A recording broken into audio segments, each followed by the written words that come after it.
Guys, this problem is huge for a lot of people when they start BJJ, and man, I really want to address it and talk about it today.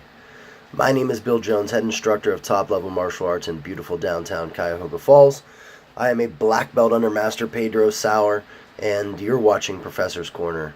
Thank you for watching. Guys, if you have any questions or tips, maybe, or advice on what I'm about to talk about, put it in the comments below. Do me a favor, hit that like button, and maybe even subscribe. I'd really appreciate it. It's really helpful. I had someone talking to me the other day, and they were talking about how they get very, very, very claustrophobic, and that's a big challenge for them with jiu-jitsu. They train jiu-jitsu, and for maybe if some of you are newer to jiu-jitsu, you're watching this, we have a lot of holds and positions where like someone's like laying on you, right? Like their weight is on top of you, and if you're claustrophobic, man, that can really mess with your mind. So they said, what do I do? Does that go away? Is it something that is going to disappear for me, or am I just kind of screwed? Well, let me start by saying, look, I'm not a clinical psychiatrist. I think I had a minor in psychology in school, which is worth about nothing when it comes to giving actual psychological advice, right?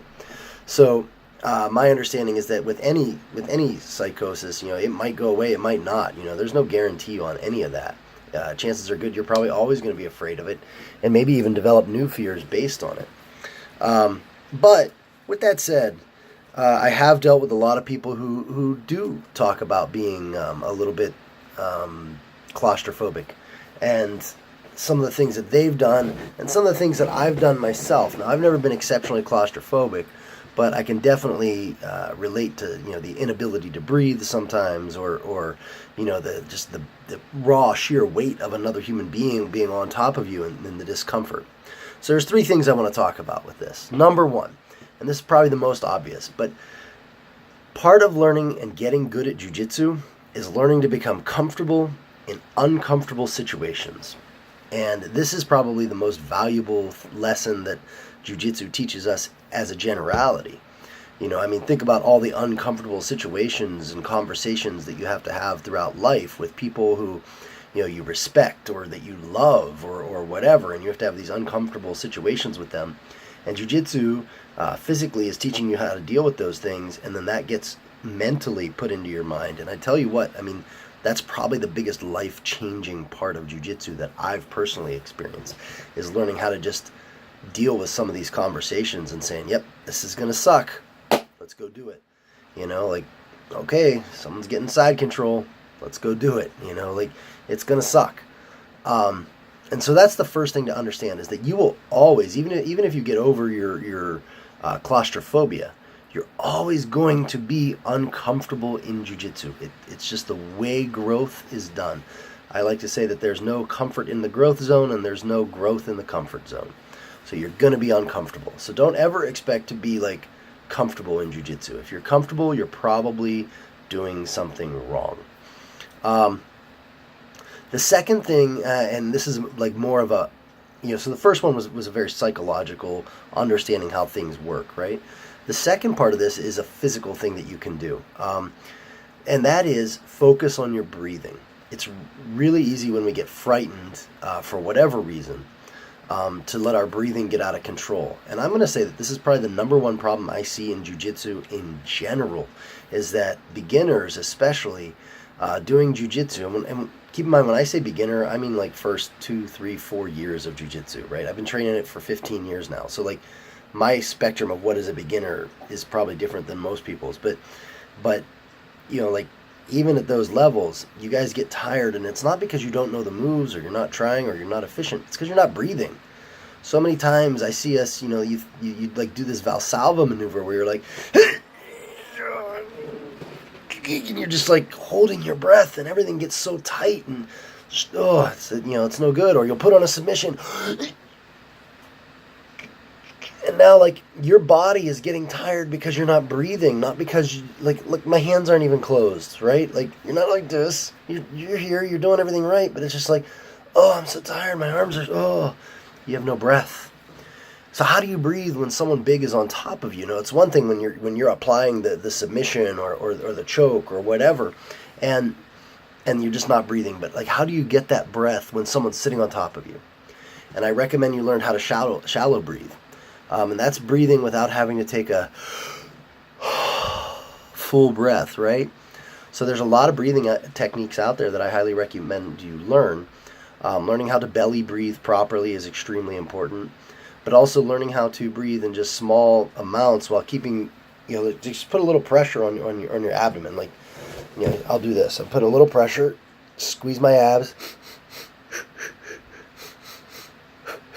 Like I'm taking breaths, but my abs stay nice and contracted so that I can absorb the weight that's on top of me, but still breathe and be able to do that.